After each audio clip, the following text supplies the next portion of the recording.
Buenas a todos y a todas, ¿cómo estáis? Bueno, me alegro de saludaros.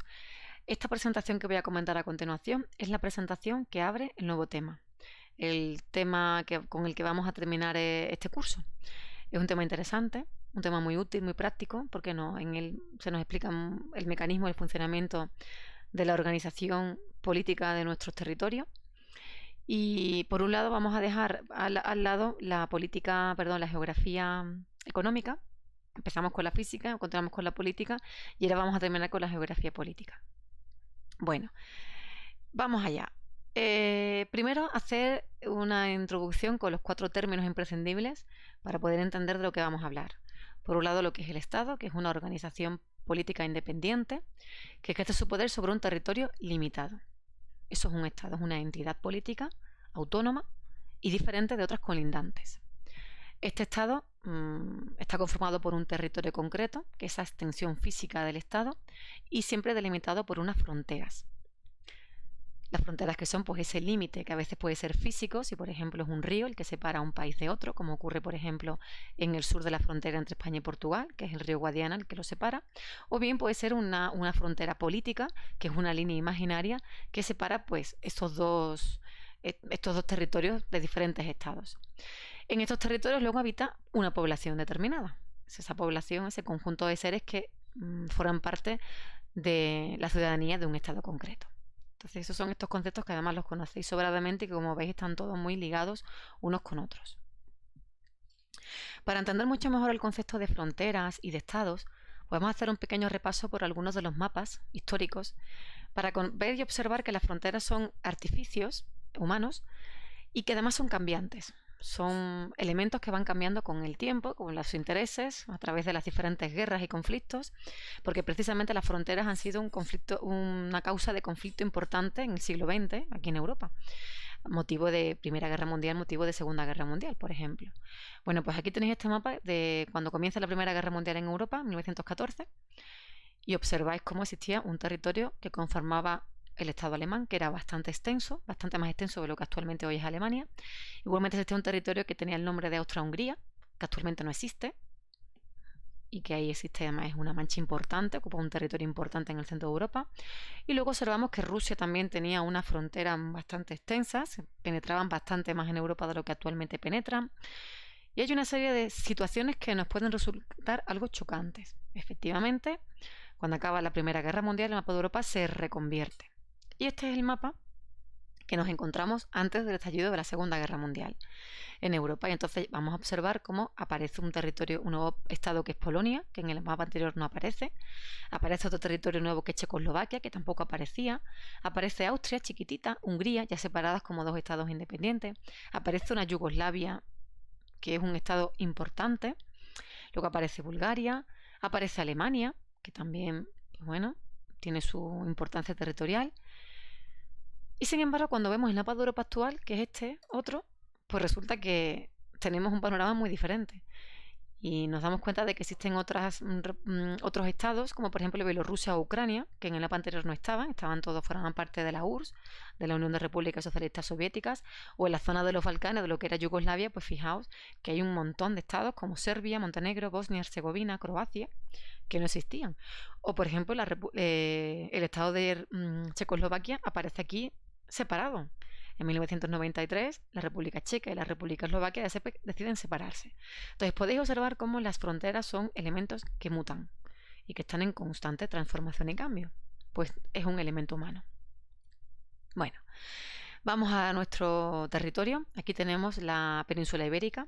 Ya sabéis que limita con el Océano Atlántico y el Mediterráneo, salvo una frontera norte con Francia, la tenéis ahí. Esa sería esa frontera terrestre. Luego tenemos esa frontera en la parte del oeste de la península con Portugal. Y ahí tenemos nuestras fronteras, ¿no?, que tenemos en común con Portugal. Por tanto, vemos el territorio que está pintado de naranja, las fronteras y luego pues la población que habita en el interior de este territorio. El mapa físico, que fue con el que empezamos esta materia, viendo un poco pues cuáles son las características del relieve, los ríos, los cabos, las bahías, todo lo que es nuestra geografía física.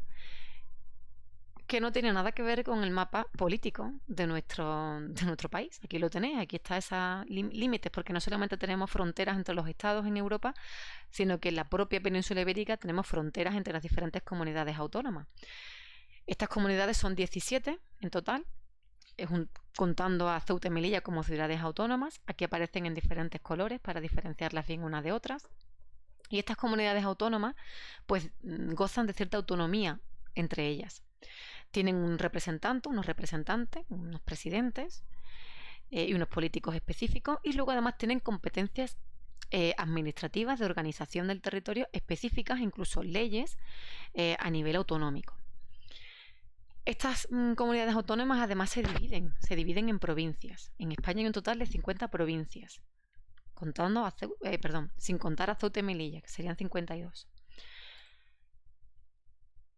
Nuestra comunidad autónoma, que es Andalucía, en total tiene 8 provincias diferentes, que todos las conocemos sobradamente. En este mapa además aparecen marcadas los núcleos de población más importantes de Andalucía, ya sea las capitales de provincia como aquellos pueblos que tienen un volumen de población pues importante. Y aquí tenemos las diferentes comarcas de la provincia de Huelva, que también hay unos límites políticos en la provincia de Huelva. Nosotros vivimos en la Sierra de Huelva, pero ya veis que hay otras 5 comarcas distintas. Y aquí aparecen los diferentes municipios de Huelva, los pueblos, podemos decir. O sea que sí, que son fundamentales esas demarcaciones espaciales, sobre todo para organizar la política de los territorios. Principales sistemas políticos. Vamos a ver ahora, vamos a empezar a entrar, ¿no?, en la organización política de los estados, y vamos a hablar de los principales sistemas políticos, haciendo una simplificación grande en 2 grandes grupos: un grupo de sistemas democráticos y otro grupo de sistemas autoritarios. Vamos a ver qué características pueden compartir estos grupos, estos sistemas de gobierno. Bueno, los sistemas democráticos, el poder del gobierno está limitado por las leyes. El gobierno tiene que atenerse a una serie de leyes. En primer lugar, la Constitución. Tienen que seguir la Constitución, lo que dice la Constitución. La soberanía es popular, la soberanía la ejerce el pueblo a través del voto. El pueblo interviene en la política del territorio, toma decisiones y decide quiénes van a ser sus representantes. El sufragio está contemplado, por supuesto, los ciudadanos tienen que votar. A través del voto es a través de lo que toman decisiones, participan en la política. Existen muchos partidos políticos, hay un pluralismo político, muchos partidos que defienden diferentes programas, diferentes ideas, diferentes filosofías, podemos llamarlos. Y luego es importante en las democracias la separación de poderes. Estos poderes son 3, luego voy a nombrarlos y voy a decir lo que son cada uno de estos poderes. Y estos poderes en las democracias tienen que estar separados. Cada uno tiene que estar en manos de una institución diferente. Estos serían los sistemas democráticos. Como vemos, en nuestro país existe una organización política democrática porque nosotros votamos, porque hay muchos partidos políticos, porque los poderes están separados, en principio, etc. Sistemas autoritarios. Pues vamos a verlo. Los sistemas autoritarios, por un lado, el poder del gobierno no aparece limitado por la legislación. No tiene límite en principio, porque muchas veces el propio gobierno es el que toma las decisiones legislativas o publica leyes a favor de lo que le interesa a ese gobierno. Por tanto, no hay separación de poderes. El gobierno tiene todos los poderes consigo. La soberanía la tiene una persona o como mucho un grupo de personas, no la tiene el pueblo. De hecho, el pueblo no vota, no existe ese reconocimiento al sufragio, no hay elecciones. Tampoco hay pluralismo político, porque no hace falta, la gente no vota, no se toman decisiones, no hay que elegir representantes, pues nada, no hay elecciones. Tampoco hay separación de poderes, ya lo he dicho. Y luego hay muchas libertades de los ciudadanos que van a quedar limitadas. Aparece en muchos casos la censura en los medios de comunicación, también en la propia educación que recibe la juventud desde el lugar. Falta de libertad, por ejemplo, la libertad de expresión, libertad de reunión, libertad de asociación. Y a veces también se impone un fuerte control social a través de la educación, vuelta a lo mismo, medios de comunicación, a través de la censura, en fin, a través de diferentes herramientas y mecanismos. Algunos de estos regímenes autoritarios pues pueden ser las dictaduras de corte fascista que surgen en Europa, sobre todo en el siglo XX. El año que viene las vais a ver en profundidad todas. Los sistemas comunistas, que también se van a dar en el siglo XX. Las monarquías absolutas que se dan en los siglos XVI, XVII, XVIII, todo lo que es la Edad Moderna. Y los sistemas fundamentalistas, que tienen un componente religioso importante y que también privan de muchas libertades y la organización política, pues estos estados. Seguro, estoy convencida de que muchas de estas palabras os están sonando un poco a chino.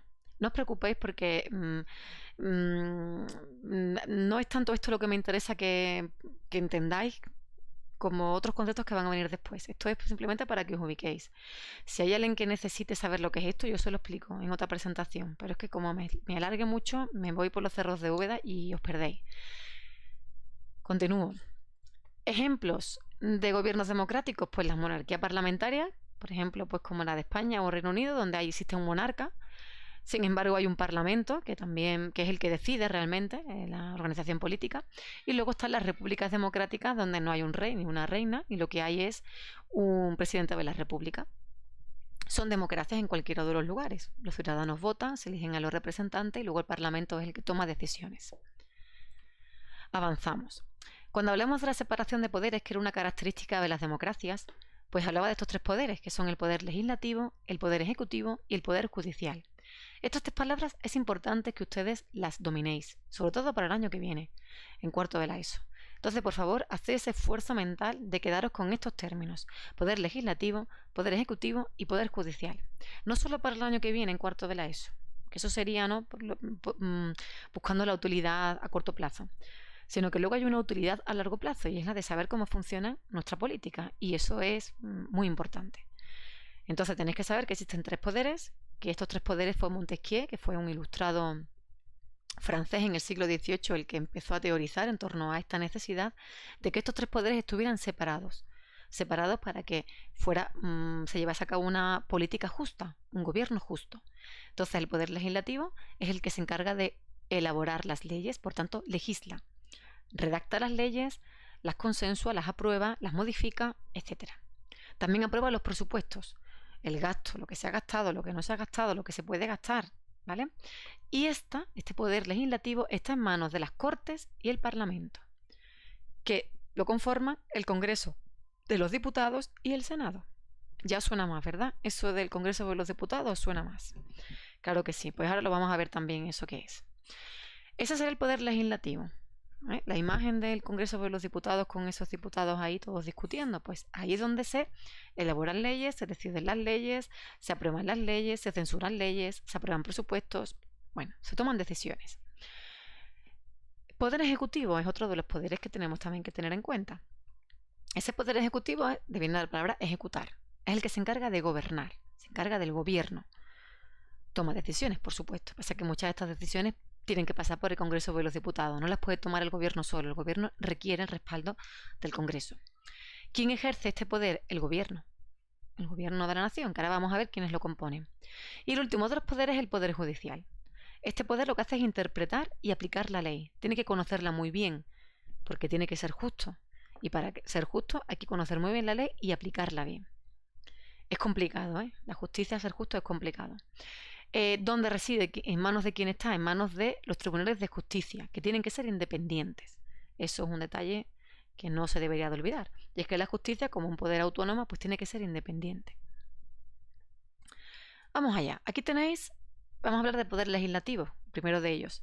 El Congreso de los Diputados. La fachada del Congreso de los Diputados, una fachada bastante aparente, y luego la composición actual del Congreso. Ahí tenéis ese hemiciclo que todos conocemos porque lo vemos en televisión, en los periódicos, en las imágenes constantemente, y entonces ahí está el hemiciclo ocupado por los diferentes diputados.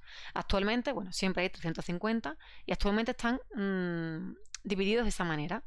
Tenemos una zona con los diputados socialistas, que son 120, otra zona en azul con los diputados del PP, y luego tenemos pues otras formaciones políticas: Vox, la Conferencia de Unidas Podemos, Republicano, Plural, Ciudadanos, bueno, otras muchas representación de diputados en el Congreso, que ahí los tenemos, son 350 en total. Y ahí podéis ver más o menos a través del color pues cómo están distribuidos ellos en el Congreso. Avanzamos. Luego está el Senado. El Senado es otra cámara que se encarga muchas veces de ratificar lo acordado en el Congreso, de matizar también. Toma también sus decisiones. Este poder legislativo, este es el Palacio, también forma parte del poder legislativo, perdón, este es el Palacio del Senado, que es la sede donde se reúne el Senado, y ahí tenéis también igualmente el Senado, que son 650, repartidos pues en 113 socialistas, 97 del Partido Popular, 15 de Recel Bildu, 10 del PAS con el Senado. Bueno, ahí tenéis la representación de los diferentes partidos del Senado. Veis que entre unos y otros, pues bueno, no es un número importante de políticos, ¿no?, que están tomando decisiones, en teoría. Son los que tienen que tomar las decisiones que luego a todos nos incumben. Vamos a hablar de la Constitución española, porque hemos hablado del poder legislativo, ¿no?, de legislar, de aprobar leyes. Pero es importante no olvidar que la ley más importante que tenemos es la Constitución. La Constitución es la norma fundamental, la más importante de las leyes. Ninguna de las leyes que sean aprobadas pueden ir en contra o pueden, de alguna manera, ir, digamos, desdecir lo que dice la Constitución. Esta Constitución es de 1978 y en ella se establecen los derechos y libertades de todos los españoles y españolas. Por eso no vamos a hacer ahora aquí un análisis sobre ella porque no es el tema de la presentación, pero es importante pues conocer también la Constitución, porque a fin de cuentas es nuestra ley suprema y que todo el mundo tiene que respetar: el gobierno, el rey, los ciudadanos, absolutamente todos. El poder ejecutivo, le habíamos dicho que estaba en manos del gobierno. Ahí tenéis uno de las fachadas del Palacio de la Moncloa, que es el palacio destinado al presidente del gobierno, aquel que ejerce la presidencia, pues vive aquí en este lugar. Ahí veis también el escudo del gobierno de España, la bandera, el escudo. ¿Y de qué se compone este gobierno? Se compone de un presidente o presidenta. Yo no he conocido ninguna presidenta todavía, siempre han sido hombres, igual que actualmente, y luego puede haber uno o varios vicepresidentes o vicepresidentas. Actualmente, si no me equivoco, creo que son 4 los que hay. Y luego ministros, que ministros y ministras, pues bueno, hay bastantes. Aquí tenéis un recorrido por todos los ministerios que hay actualmente, que son muchos. Yo destaco algunos, pues bueno, a mí, el que nos atañe a nosotros, que es el Ministerio de Educación y Formación Profesional. Otro importante para nosotros es el Ministerio de Sanidad. Bueno, otro importante puede ser el Ministerio del Trabajo y Economía Social. O, a ver, el Ministerio de Cultura y Deporte, pues también es interesante. Todos son importantes porque el Ministerio de Igualdad es importante, el Ministerio de Hacienda, en fin. Si están, digo yo que serán porque son importantes. Bueno, al frente de cada uno de estos ministerios pues hay un ministro, en concreto una ministra, que en teoría deben de ser personas que más o menos sean competentes en la rama en la que están obligados a hacer de ministro o ministra. Bueno, ahí tenéis una fotografía de la composición actual del gobierno. Luego está el Poder Judicial, que lo tenéis aquí. El Poder Judicial, ¿en manos de quienes estaban? Pues de los jueces y magistrados. Y esa es la fachada del Tribunal Supremo, que quizás sea pues la entidad que tiene mayor peso dentro de todo lo que es el Poder Judicial en nuestro país. Avanzamos, vamos a hablar de la elección del gobierno en las Cortes. ¿Cómo se eligen a los representantes del gobierno? Que ya sabéis que cambia. La Constitución de 1978 reconoce el sufragio universal, importante. Todos los hombres y mujeres de nacionalidad española que tengan más de 18 años pueden votar cada 4 años en principio. Ya sabéis que últimamente se ha votado con mucha frecuencia, mucho más allá de los 4 años de regla. Lo normal es votar cada 4 años. Bueno, ya sabéis, todos hombres y mujeres pueden votar, siempre que tengan mayores de 18 años. Algunas excepciones, bueno, pues desafortunadamente hay personas que se ven desprovistas de su libre discernimiento, pues por haber nacido con algún problema, alguna parálisis cerebral o por haber tenido algún accidente grave o alguna enfermedad. Y entonces son personas que se quedan impedidas de poder ejercer con libertad su derecho al voto. Como ellas no gozan de ese libre discernimiento, pues se les anula el derecho al voto para que nadie pueda votar en su nombre. Pues el voto es una cosa muy personal que solo uno tiene que ejercer. Y luego tenemos pues aquellos presos que porque están cumpliendo condenas importantes, pues también se ven privados de su derecho al voto. Hay presos que porque están cumpliendo condenas, pues más ligeras, pues sí se les reconoce el derecho al voto y votan por correo. Pero aquellos que tienen condenas duras, se les priva del derecho, entre otros derechos, al voto y no pueden votar. La lucha por el sufragio es importante, la quería destacar yo aquí porque no siempre se ha votado. Tenéis que saber que el ejercer nuestro derecho al voto es algo muy reciente. De hecho, en nuestro país, bueno, ha sido muy común el sufragio masculino censitario, quiere decir que solo podían votar los hombres y hombres que tuvieran unas condiciones económicas y sociales determinadas, tampoco todos los hombres. hasta 1933, en las que fueron las primeras elecciones en las que pudieron votar hombres y mujeres. Hombres y mujeres sin atener a su condición económica o social. Luego se produjo la guerra civil, la dictadura, donde no votó nadie, hasta 1978, cuando se vuelve a reanudar el voto universal, y así tanto para hombres como para mujeres a partir de los 18 años. La mujer ha tenido que luchar por su sufragio, porque durante un tiempo pues solo se reconoció el derecho de votar al hombre, y a la mujer en el mundo le costó mucho ser reconocida como un ciudadana más, con capacidad de discernimiento suficiente como para poder votar, ¿no? Y sobrada. Y bueno, ya digo que fue una lucha que se conoce como el sufragismo femenino, se inició en Estados Unidos e Inglaterra y luego, pues bueno, poco a poco y afortunadamente pues ha ido penetrando en muchos otros territorios, como por ejemplo el nuestro. Y ahora mismo, pues bueno, no contemplamos la posibilidad de que solo puedan votar los hombres, ¿no? ¿Dónde se ha visto? Bueno, pero que sepáis que eso fue una lucha, que eso no, que no hemos nacido así, sino que ha sido una cosa que ha habido que pelear. Las diferentes opciones políticas pues se organizan en partidos. Aquí tenéis la representación a través de sus símbolos, de sus logos, de sus dibujitos, en fin, de las cositas que ellos van utilizando. Yo no sé ahora si falta aquí. Yo lo he cogido esto de internet y yo no sé si falta algún partido político o no. Es probable que falte alguno, pero bueno, no sé, da igual. No, eso es lo importante. Es una ilustración más. Ahí lo que tenéis también son las papeletas que se utilizan en las elecciones. Cuando uno llega al colegio electoral, que ya sabes que se vota en colegios e institutos, pues bueno, coge su papeleta, la mete en el sobre, se va a la urna y lo echa. ¿Que echas dos papeletas de diferentes partidos? Tu voto no vale, ¿vale? No se sabe a qué has votado. Entonces son votos que según las características de ese voto, pues cuenta o no cuenta, en fin, son votos que no tienen en principio, pues no se tienen en cuenta. Así es que ya sabéis que hay que meter una sola papeleta si quieres que tu voto pues cuente. Ahí tenéis, ¿no? Pues las diferentes papeletas que existen en las mesas, preparadas para que cuando lleguen los ciudadanos pues puedan ejercer su derecho al voto. ¿Cómo se organizan los diputados? Pues se organizan de la siguiente forma. Cada una de las provincias, y hemos dicho que hay 50 provincias en España, pues tiene ya de entrada 2 diputados reconocidos. Pero aparte están las ciudades de Ceuta y Melilla, que aportan uno solo de ellos. Si ustedes hacéis la cuenta y sumáis 50 diputados por 2, que dan 100, más los 2 de Ceuta y Melilla, resulta que nos dan 102. Y hemos dicho que en el Congreso de los Diputados hay hasta 350 diputados, por lo tanto nos faltan 248.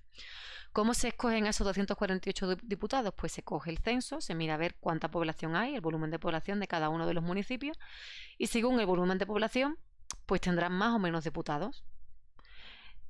Aquí en esta mapita que os pongo, esto es la situación de las últimas elecciones al Congreso. El número de diputados que cada una de las provincias daba en el Congreso. Por ejemplo, provincias como Sevilla, pues 12. Provincias como Málaga, 11. Madrid, 37. Barcelona, 32. A razón de la cantidad de población. Las variaciones de un momento a otro, de unas elecciones a otras suelen ser mínimas. Un diputado arriba, un diputado abajo. ¿Por qué? Pues porque las oscilaciones demográficas tampoco son importantes. De vez en cuando hay algo más de nacimiento, algo más de mortandad por envejecimiento. Entonces puede fluctuar un poco la población en las diferentes provincias, pero son cambios muy, muy leves. Por lo tanto, podéis ver que lo que voten los ciudadanos de Madrid o Barcelona, pues al final es el número de representantes que va a haber en el Congreso de los Diputados, pues bueno, va a ser importante, va a ser representativo, van a tener una representación mayor que a lo mejor pues Ceuta y Melilla, que tienen uno cada uno, solo un diputado cada uno. Bueno, vamos allá. Esto, para explicar el método DONT, que es quizás el método por el cual se produce el reparto, una vez que ya se sabe el número de diputados que hay por provincia y se hace el recuento de lo que en cada una de las provincias ha votado la ciudadanía, pues ahora hay que ver cómo se organizan los votos. Bueno, pues para eso aquí se utiliza un método que se llama el método de DONT. Mejor que he explicado que lo pudiese explicar yo, lo explica este vídeo que lo explica estupendamente. Por eso lo he metido aquí en la presentación y lo voy a poner, no es muy largo.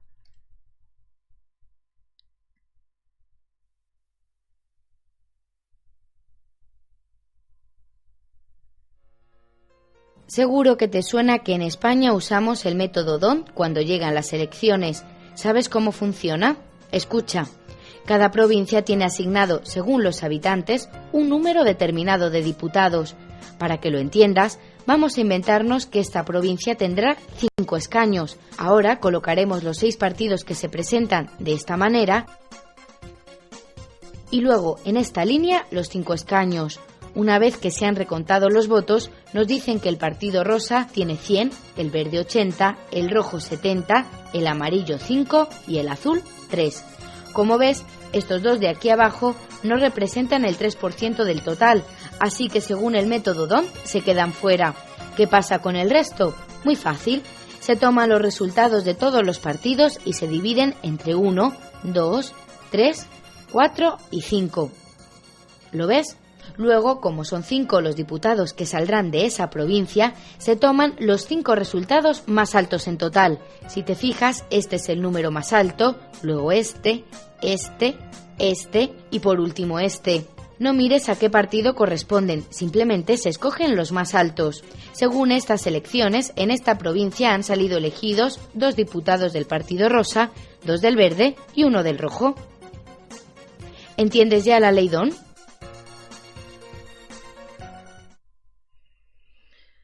Estupendo, pues ya termina el vídeo, pasamos de la presentación. Yo creo que ha quedado bastante claro, ¿verdad? Pues este es el sistema que se utiliza.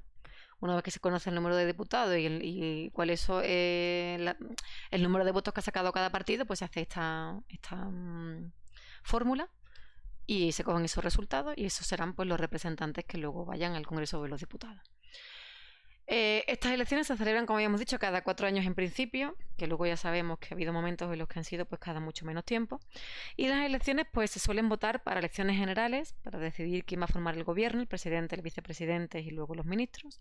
Elecciones autonómicas para ver qué partido va a gobernar en cada una de las comunidades autónomas, y luego las elecciones municipales para elegir pues a los representantes municipales, a los alcaldes de las ciudades y de los pueblos.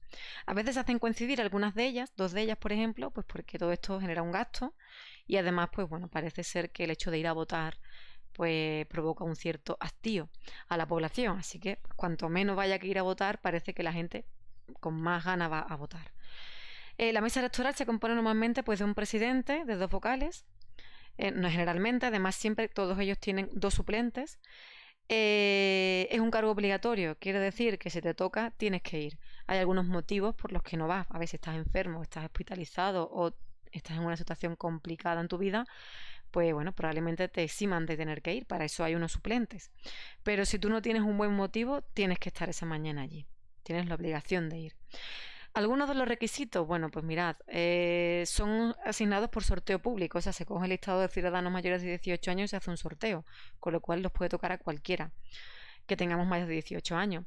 Normalmente suele ser un requisito que sepas leer y escribir. Hoy por hoy ya eso pues no es un problema, pero ya siempre he dicho yo que, por ejemplo, pues bueno, yo conozco a personas de la tercera edad, ya muy tercera edad avanzada, que mi abuela, por ejemplo, vamos, sin ir más lejos, que ya aprendió a leer y a escribir bien, pues prácticamente cuando aprendí yo.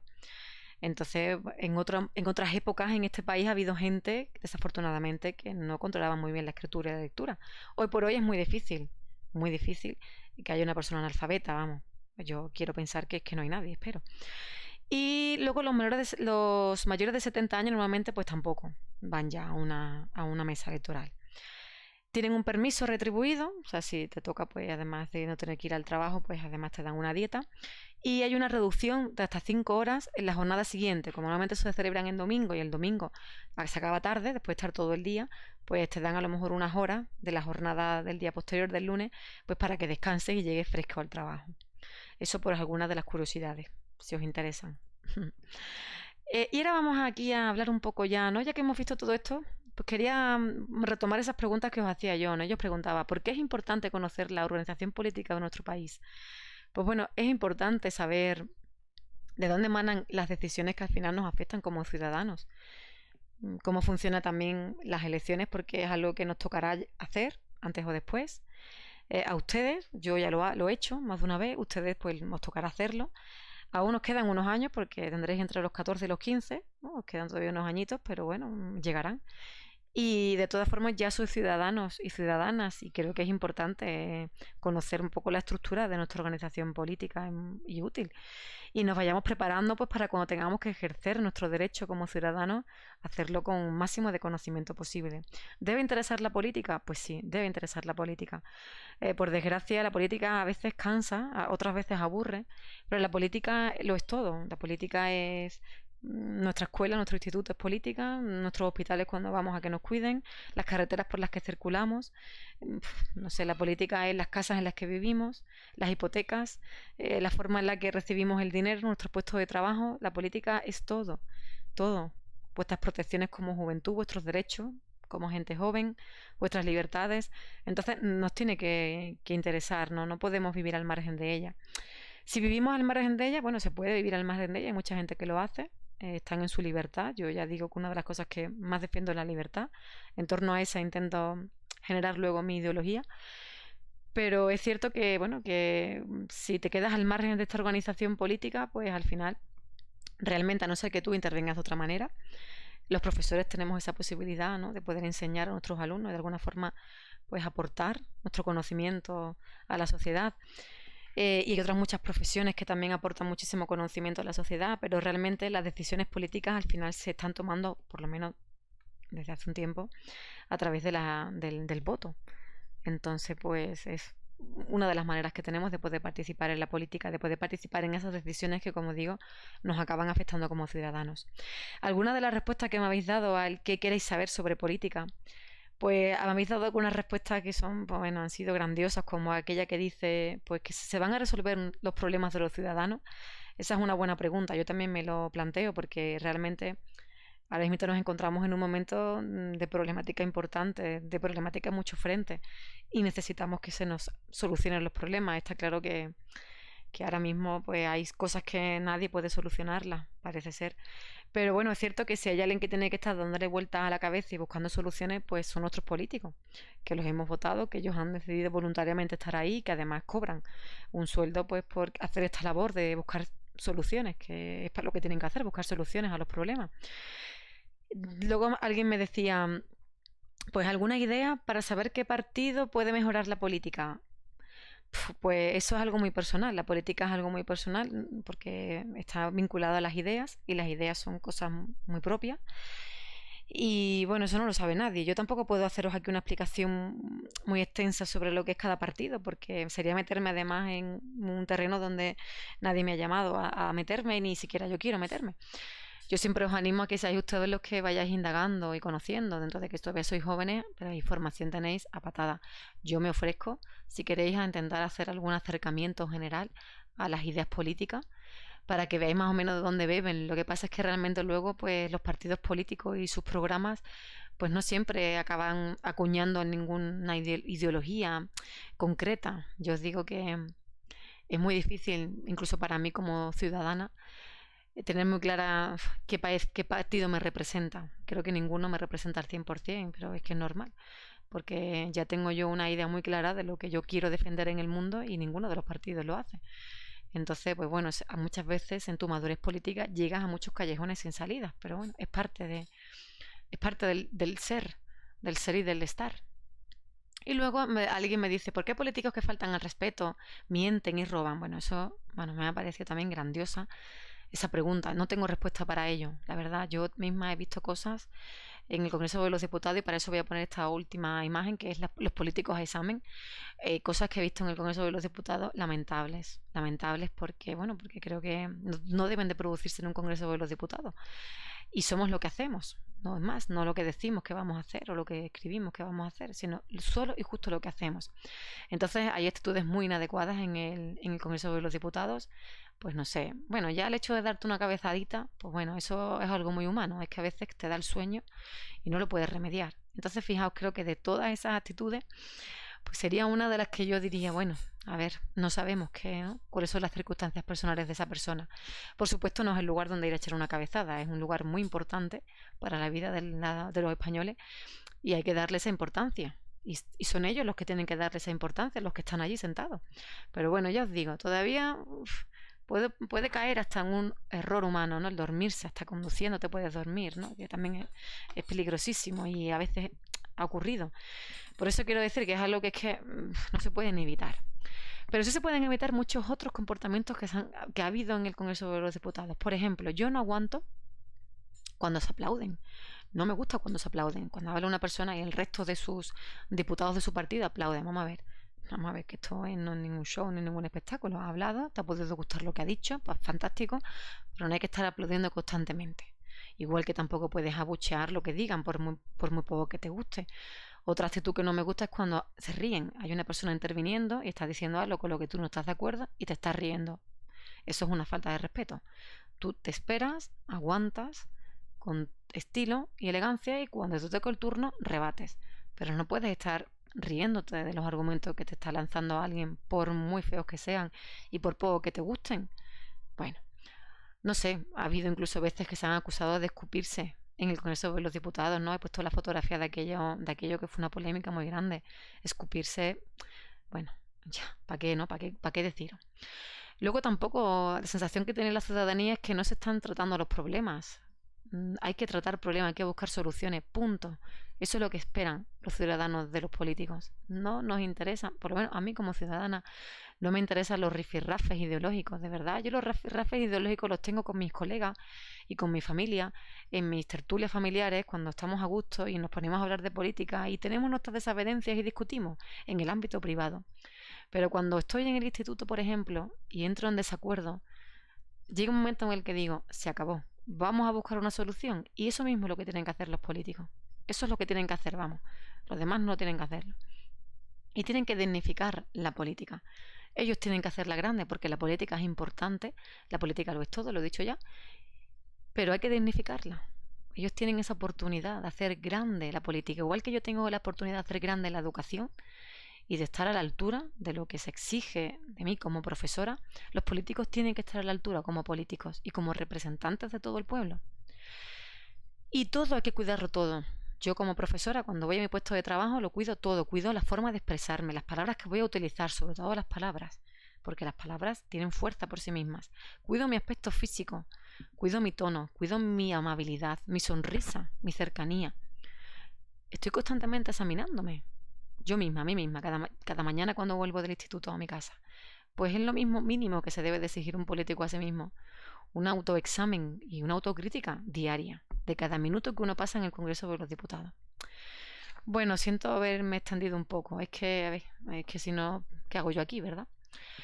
Y ya está, termino con esta bonita imagen de fin. Espero que haya sido útil. Si no, me preguntáis lo que queráis, de verdad. Os doy rienda suelta a que os expreséis a través del correo electrónico, a través de un audio si me queréis mandar, lo que ustedes queráis, la forma que queráis de expresaros.